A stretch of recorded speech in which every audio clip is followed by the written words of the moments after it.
ہم وہی کہیں گے جو ہمارا دین ہم کو بتاتا ہے، عمل کرو تو تمہارا بھلا ہے۔ علیکم ورحمۃ اللہ وبرکاتہ۔ الحمد للہ رب العالمین، والصلاة والسلام على سید الانبیاء والمرسلین، اما بعد فاعوذ باللہ من الشیطان الرجیم، بسم اللہ الرحمن الرحیم۔ یا ایہا الذین آمنوا لا تأکلوا اموالکم بینکم بالباطل، صدق اللہ مولانا العظیم وصدق رسولہ النبی الامین المتین الکریم، ونحن علی ذلک لمن الشاہدین والشاکرین والحمد للہ رب العالمین۔ حصول برکت کے لیے حضور اکرم سید عالم نور مجسم ارواحنا فدا محمد الرسول اللہ صلی اللہ تعالیٰ علیہ وسلم کی پر نور بارگاہ میں درود و سلام کا ہدیہ پیش کر لیجیے۔ اللہم صلی علی سیدنا و شفیعنا و حبیبنا و مولانا محمد وبارک وسلم صلاۃ و سلام علیک یا رسول اللہ صلی اللہ تعالیٰ علیہ وسلم۔ روزی یہ ایک ضروریات زندگی میں سے ہے، اور کوئی بھی ذی روح روزی کے بغیر زندگی کا تصور نہیں کر سکتا۔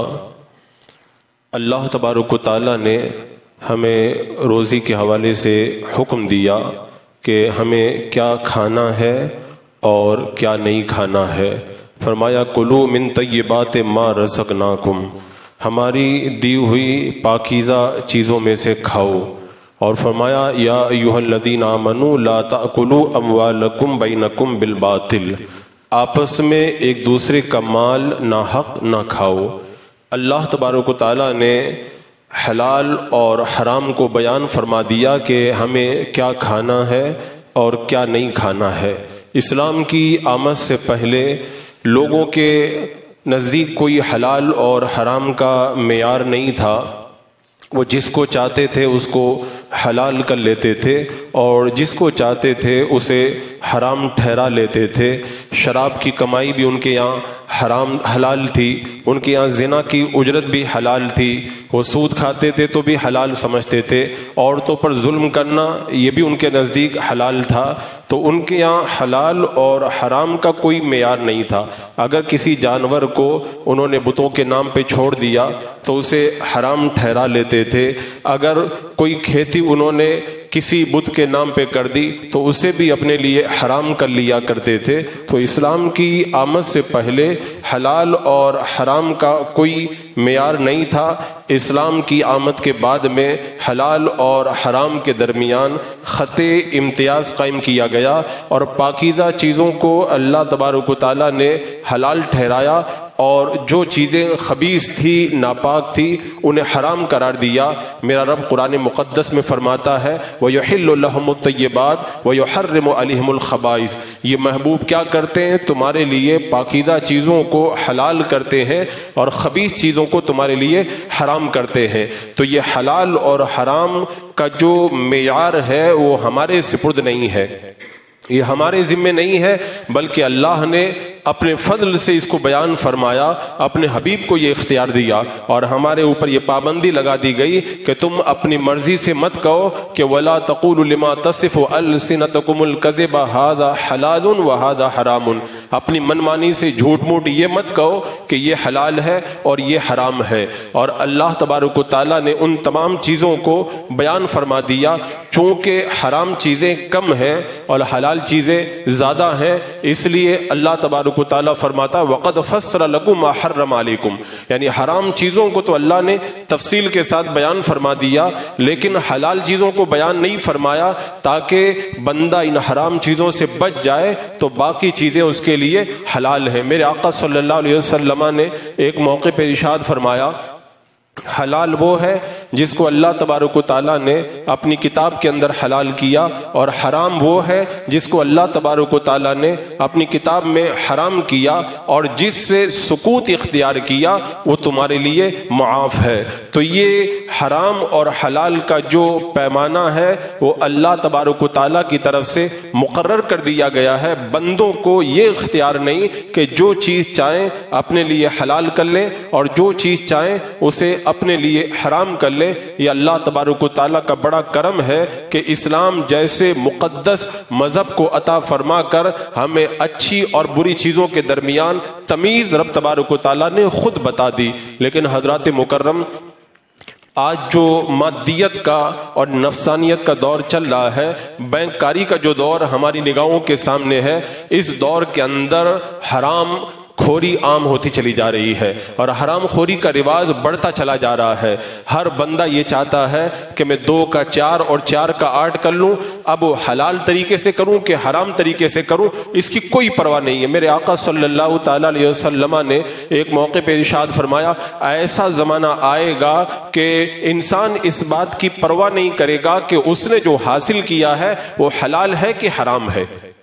آج آپ دیکھ لیں، آج حرام اور حلال کی تمیز کتنی تیزی کے ساتھ میں اٹھتی چلی جا رہی ہے۔ آدمی سوچتا ہے کہ میں کیسے مالدار بن جاؤں، گھر کے اندر سارا سامان موجود ہے، مکان موجود ہے، اندر فریج موجود ہے، ایئر کنڈیشن موجود ہے اور دیگر سہولیات زندگی اس کے پاس میں موجود ہیں، لیکن اس کے باوجود بھی یہ چاہتا ہے کہ زیادہ سے زیادہ پیسہ میرے بینک کے اندر آ جائے۔ اور ہم نے کتنے حرام خوری کرنے والے لوگوں کو دیکھا ہے کہ جو حرام طریقے سے مال اپنے اکاؤنٹ میں جمع کرتے ہیں، مر جاتے ہیں، لیکن ساری زندگی اس پیسے کو دیکھنے کا موقع بھی نہیں ملتا ہے۔ ایک غریب آدمی تو دن بھر جو مزدوری کرتا ہے، شام میں 2 4 500 روپیہ ملتا ہے، اس کو دیکھ تو لیتا ہے، لیکن ان حرام کاموں کے اندر مبتلا لوگوں کو آپ دیکھیں، کروڑوں کا بیلنس تو بنا لیتے ہیں لیکن ساری زندگی وہ پیسہ دیکھ ہی نہیں پاتے ہیں۔ وہ تو ان کے مرنے کے بعد میں ان کی اولاد ان اموال سے اپنی عیش و عشرت کا سامان مہیا کرتی ہے۔ اور آج جیسا دور ہے، آج ہم دیکھ رہے ہیں کہ مال کے معاملے کے اندر لوگوں کا معاملہ بڑا عجیب ہوتا چلا جا رہا ہے۔ آدمی نمازی ہے، تہجد گزار ہے، تسبیح و تحلیل کرتا ہے، حج اور عمرے کرتا ہے، صدقہ و خیرات کرتا ہے، لیکن مکاری کر کے پیسہ حاصل کرنا ایک فن سمجھتا ہے۔ میرے آقا صلی اللہ تعالیٰ علیہ وسلم نے ایک موقع پہ ارشاد فرمایا تھا کہ سب سے پہلے دنیا سے امانت اٹھے گی، امانت ضائع ہوگی، اور سب سے آخر میں نماز ضائع ہوگی۔ یعنی لوگ نماز تو پڑھتے رہیں گے لیکن ان کے اندر امانت داری نہیں ہوگی، اور غلط طریقے سے مال و دولت کو اکٹھا کرنا وہ اپنی زندگی کا مقصد بنا لیں گے۔ آج کئی لوگوں کو آپ دیکھیں، وہ خود تو نیک بننا چاہتے ہیں لیکن ان کے گھر والے انہیں نیک نہیں بننے دیتے۔ میرے آقا علیہ الصلوۃ والسلام نے ایک موقع پر ارشاد فرمایا کہ ایک ایسا بھی زمانہ آئے گا، آدمی اپنے دین کو لے کر کے ایک پہاڑ سے دوسرے پہاڑ کی طرف جائے گا، ایک غار سے دوسرے غار کی طرف جائے گا، اور میرے آقا علیہ الصلوۃ والسلام نے پھر ارشاد فرمایا کہ وہ بندہ اس زمانے کے اندر روزی حرام طریقے سے حاصل کی جائے گی، آدمی اپنے بیوی بچوں کی وجہ سے ہلاک ہوگا۔ اگر بیوی بچے نہیں ہوں گے تو ماں باپ کی وجہ سے ہلاک ہوگا، اور ماں باپ نہیں ہوں گے تو رشتہ دار اور پڑوسیوں کی وجہ سے ہلاک ہوگا۔ صحابہ نے پوچھا، یا رسول اللہ یہ کیسے ہوگا؟ میرے آقا صلی اللہ تعالیٰ علیہ وسلم نے ارشاد فرمایا، وہ اس کو تنگی پر آر دلائیں گے، شرم دلائیں گے، یعنی تو اتنا کم کماتا ہے، تیرے پاس تو پیسہ نہیں ہے، اسے تنگی پر آر دلائیں گے تو پھر وہ شرم کی وجہ سے، آر کی وجہ سے ناجائز کاموں کے اندر مبتلا ہوگا۔ آج آپ نظر اٹھا کر کے دیکھ لیں، کیا ایسا ماحول نہیں پیدا ہوا ہے؟ میں کہتا ہوں سب جگہ تو اس طرح کی مثالیں بہت مل جائیں گی، خود ہمارے ساتھ بھی ایسے بہت سارے معاملات پیش آتے ہیں۔ ایک بار ایک رشتہ دار مجھ کو چھوڑنے کے لیے گئے تو راستے کے اندر مجھ سے پوچھنے لگے کہ آپ کی تنخواہ کتنی ہے؟ میں نے بتایا کہ میری یہ تنخواہ ہے۔ وہ افسوس کرنے لگے، بولے آپ نے جو ہے وہ اتنے سال تک قرآن حفظ کیا، اتنے سال تک 9-10 سال آپ عالم بنے، اتنے سال تک مفتی بنے، اتنی معمولی تنخواہ؟ یعنی میرے آقا علیہ السلام نے فرمایا تھا نا کہ والدین کے ذریعے لاکھ ہوگا، اگر والدین نہیں ہوں گے تو رشتہ دار اور پڑوسیوں کی وجہ سے وہ آر دلائیں گے، شرم دلائیں گے کہ تم اتنا کم کماتے ہو، تاکہ بندہ شرم کی وجہ سے حرام کاری کے اندر مبتلا ہو اور ناجائز طریقے سے وہ مال کمانے کے اندر لگ جائے۔ اللہ کے رسول صلی اللہ تعالی علیہ وسلم نے اس زمانے کی نشاندہی بھی کی تھی، لیکن اس بات کو یاد رکھیں کہ بندہ چاہے حرام طریقے سے کتنا بھی کما لے، وہ کبھی بھی مال کے اندر اضافہ نہیں ہوگا۔ حضرت عبداللہ ابن مسعود سے میرے آقا صلی اللہ تعالی علیہ وسلم نے ارشاد فرمایا کہ کمی کی فکر مت کرو، تمہارے مقدر میں جو ہے وہ تم کو مل کر کے رہے گا۔ اور حرام طریقے سے بندہ جب کماتا ہے اسے سکون نہیں میسر آتا، حرام طریقے سے جب بندہ کماتا ہے تو اس کی زندگی کے اندر بہاریں نہیں آتی، اس کے زندگی کے اندر سکون نہیں میسر آتا۔ اور عام طور پر شیطان کا جو ٹارگٹ ہے وہ ٹارگٹ بھی یہی ہے کہ لوگوں کو حرام خوری کے اندر مبتلا کیا جائے، کیونکہ جب حرام کا لقمہ پیٹ کے اندر جائے گا تو جب ٹنکی ناپاک ہوگی تو ٹوٹیوں سے بھی گندا پانی نکلے گا۔ حرام کا لقمہ پیٹ میں چلا جائے گا، بندہ حرام چیزوں کو دیکھے گا، حرام چیزوں کو سنے گا، حرام باتوں کو بولے گا، حرام کی جگہوں میں جائے گا، تو شیطان اسی کو ٹارگٹ کرتا ہے تاکہ پیٹ میں گندا لقمہ چلا جائے اور اس کے ذریعے بندے کو گناہوں کے اندر تباہ و برباد کرنے کا موقع میسر آ جائے۔ ابن سابات کہتے ہیں کہ شیطان جب کسی نوجوان کو عبادت کرتے ہوئے دیکھتا ہے تو پوچھتا ہے کہ اس کی روزی کا طریقہ کیا ہے، تو شیطان کے چیلے بتاتے ہیں اس کی روزی حرام طریقے سے ہے، تو شیطان کہتا کوئی فکر کی بات نہیں ہے، یہ جتنی عبادت کرتا ہے کرتے رہو، یہ تو ویسے ہی برباد ہو جائے گا، جب اس کے پیٹ میں حلال کا لقمہ ہی نہیں ہے تو یہ کیسے آباد ہوگا، اس کو چھیڑنے کی ضرورت ہی نہیں ہے۔ شیطان بالکل بے فکر ہو جاتا ہے، جس کے پیٹ کے اندر حرام کے لقمے جاتے ہیں پھر وہ شیطان اس کی طرف سے بے فکر ہوتا ہوا نظر آتا ہے۔ حضرات مکرم، آج جیسا حرام کھانے کا ماحول بنتا چلا جا رہا ہے، لوگوں کے اندر یہ مزاج پیدا ہو گیا کام کچھ بھی نہ کرنا پڑے، محنت نہ کرنا پڑے، اور زیادہ سے زیادہ پیسہ میرے پاس میں آ جائے، زیادہ سے زیادہ میں پیسہ جمع کر لوں اور مالدار بن جاؤں، یہ عشرت کر لوں وہ آرام کر لوں، اور اس چکر کے اندر نہ جانے کتنے بڑے بڑے گناہوں کا بندہ ارتکاب کرتا ہوا نظر آتا ہے۔ لیکن یہاں پر ایک بات یاد رکھیں، کچھ لوگ کیا سمجھتے ہیں کہ کوئی اگر سود کھائے تو وہی حرام کھاتا ہے، کوئی یہ سمجھتا ہے کہ زنا کی اجرت اگر کھائے تو وہی حرام کھاتا ہے، کوئی یہ سمجھتا ہے کہ شراب بیچ کر کے پیسہ کمائے وہی حرام کھاتا ہے، چوری کر کے، ڈکیتی کر کے، یا کسی کا مال غصب کر کے جو پیسہ لیا جاتا ہے وہی حرام کا پیسہ ہے۔ یہ جو لوگوں کا جو مزاج ہے یہ مطلب نہیں ہے۔ آپ دیکھیں رزق کے بہت سارے حلال طریقے بھی ہیں، بہت سارے رزق حلال طریقے بھی ہیں، لیکن ان حلال طریقوں کے باوجود بندہ حرام روزی کماتا ہے۔ عام طور پر جو روزی کمانے کے ذریعے وہ کیا ہیں، یا تو آدمی کھیتی باڑی کرتا ہے، یا کوئی کاروبار اور دکانداری کرتا ہے، اور یا پھر ڈاکٹری کرتا ہے، طبابت کرتا ہے، یا پھر پیسہ اپنا کہیں پر انویسٹ کرتا ہے، یا پھر اپنے کسی ہنر کے ذریعے پیسہ کماتا ہے، یا پھر ٹرانسپورٹ کے ذریعے پیسہ کماتا ہے، یا اور بھی جو پیسہ کمانے کے ذریعے ہیں۔ آپ جو حلال طریقے ہیں پیسہ کمانے کے ان سارے طریقوں کو دیکھ لیں، بندہ حلال طریقے سے پیسہ کما رہا ہے لیکن اس کے اندر بھی وہ حرام کے اندر مبتلا ہو کر کے اپنی روزی کو حرام کرتا ہوا نظر آتا ہے۔ جیسے مثال کے طور پر ایک آدمی کاروبار کر رہا ہے، اب کوئی تو یہی سمجھے گا کہ کاروبار کرنا یہ تو بڑا اچھا پاکیزہ روزی کا ذریعہ ہے، لیکن انہیں یہ نہیں معلوم ہوتا کہ کاروبار کے اندر بھی بندہ حرام خوری کے اندر مبتلا ہو جاتا ہے۔ کوئی کاروبار کر رہا ہے، دکان چلا رہا ہے، یا کمپنی چلا رہا ہے، یا کسی اور طریقے سے اپنا مال فروخت کر رہا ہے، اس کے اندر مال کے اندر ناپ تول کے اندر کمی کر رہا ہے، دیتا ہے تو کم کر کے دیتا ہے اور لیتا ہے تو پورا لیتا ہے، تو یہ جو اس نے کمی کر کے دیا یہ حرام مال ہوا کہ نہیں ہوا؟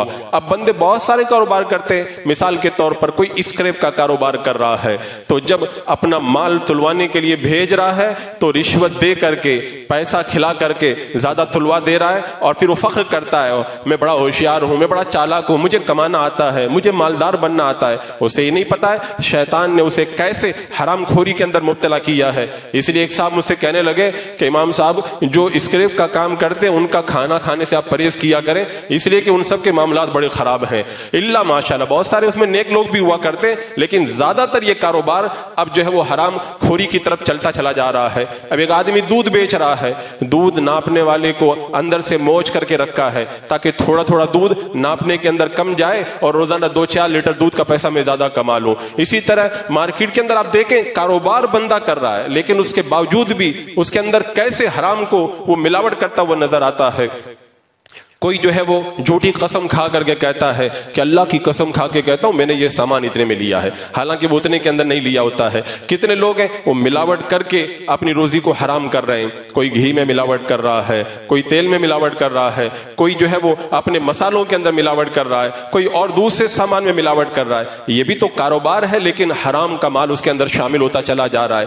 آدمی سامان بیچ رہا ہے، اصلی کہہ کے بیچ رہا ہے لیکن نقلی دے رہا ہے، کہتا ہے یہ زعفران اصلی ہے لیکن دیتا اس کو نقلی دیتا ہے، کہتا ہے یہ سامان اصلی ہے اور اسے نقلی دے رہا ہے، یہ بھی تو حرام کام ہوا۔ اسی طرح بندہ جو ہے وہ اوپر اچھا سامان رکھ دے اور نیچے خراب سامان رکھا ہوا ہے اور پھر بیچ دیا ہے۔ اللہ کے رسول صلی اللہ تعالیٰ علیہ وسلم بازار سے گزر رہے تھے، کھجور کی ڈھیری میں جب آپ نے ہاتھ ڈالا نا تو اندر سے آپ کا ہاتھ گیلا ہو گیا۔ فرمایا اندر سے گیلا کیوں ہے؟ کہا بارش کا پانی پڑ گیا تھا۔ میرے آقا علیہ السلام نے ارشاد فرمایا کہ پھر تو نے گیلے والے کو باہر الگ نکال کر کے کیوں رکھا؟ فرمایا من غشنا فلیس منا، جو دھوکہ دیتا ہے وہ ہم میں سے نہیں ہے۔ یہ بھی تو غلط ہے۔ اسی طرح ایک آدمی کاروبار کر رہا ہے، ناجائز چیزیں بیچ رہا ہے، لوڈو بیچ رہا ہے، کیرم بورڈ بیچ رہا ہے، اسی طرح فوش اور بے حیائی کی چیزیں بیچ رہا ہے، یہ بھی تو ناجائز اور حرام ہوا۔ ایسے ہی بہت سارے لوگ سامان بیچ رہے ہیں، ردی سامان بیچ رہے ہیں، اصلی سامان کہ ردی سامان لوگوں کے حوالے کر رہے ہیں، تو یہ بھی تو حرام کام ہوا۔ آپ دیکھیں نام تو کاروبار ہے، نام تو یہ کہ دکانداری ہے، نام یہ کہ میں کمپنی چلا رہا ہوں، لیکن کمپنی کے نام پر، دکانداری کے نام پر، کاروبار کے نام پر کتنی حرام چیزیں اس کے اندر کی جا رہی ہیں اور اپنے مال کو حرام کے اندر مبتلا کیا جا رہا ہے۔ عیبدار چیز ہے، سامنے والے کو بتایا نہیں جاتا اور بغیر بتائے اسے عیبدار چیز دی جا رہی ہے، یہ بھی تو ناجائز اور حرام ہے۔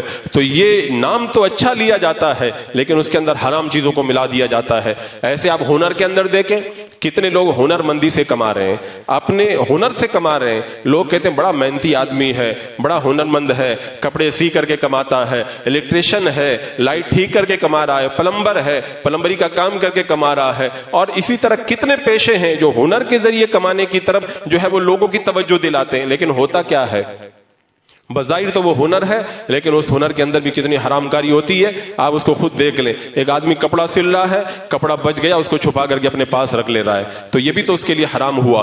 کپڑا سل رہا ہے، جو کپڑا اسلام کے اندر پہننا ناجائز ہے ایسے کپڑے کو سل کر کے دے رہا ہے، تو اس کی کمائی بھی تو ناجائز ہوئی۔ ایک آدمی سیلون کھول کر کے بیٹھا ہے، کسی کے بال کالے کر کے پیسہ کما رہا ہے، یہ بھی تو پیسہ لینا حرام ہے۔ کسی کی داڑھی مونڈ کر کے پیسہ لے رہا ہے، یہ پیسہ لینا بھی تو حرام ہے۔ کوئی ناجائز زینت کر کے پیسہ لے رہا ہے تو یہ پیسہ لینا بھی تو حرام ہے، اور کہتے ہیں تو بڑی محنت سے اپنے ہاتھوں سے کما رہا ہے۔ ایک آدمی الیکٹریشین ہے، کوئی اس کو اپنے گھر پہ بلا رہا ہے اور جب آیا تو کوئی سامان خراب نہیں ہے، پھر بھی کہہ دیا کہ یہ خراب ہو گیا، اس کو بدلی کر لیا جائے، اس کا پیسہ لے رہا ہے، یہ بھی تو ناجائز اور حرام ہو گیا۔ اسی طرح بہت سارے اس کے اندر وہ معاملات، جو سامان مارکیٹ سے لایا تھا 50 روپے کا، کہتا ہے میں 100 روپے کا یہ سامان لے کر کے آیا ہوں، یہ 50 روپے حرامی تو اس نے اپنی جیب کے اندر ڈالا ہے۔ اسی طرح ایک پلمبر کو آپ اپنے گھر پہ بلایا، پلمبر نے سامان کو دیکھا اور دیکھ کر کے بتا دیا کہ یہ سامان خراب ہو گیا، اس کو نکال کے پھینک دیا جائے، اس میں دوسرا لگانا پڑے گا، اور اس کے بعد میں نظریں بچا کے اسی کو واپس لگا دیا جاتا ہے۔ یہ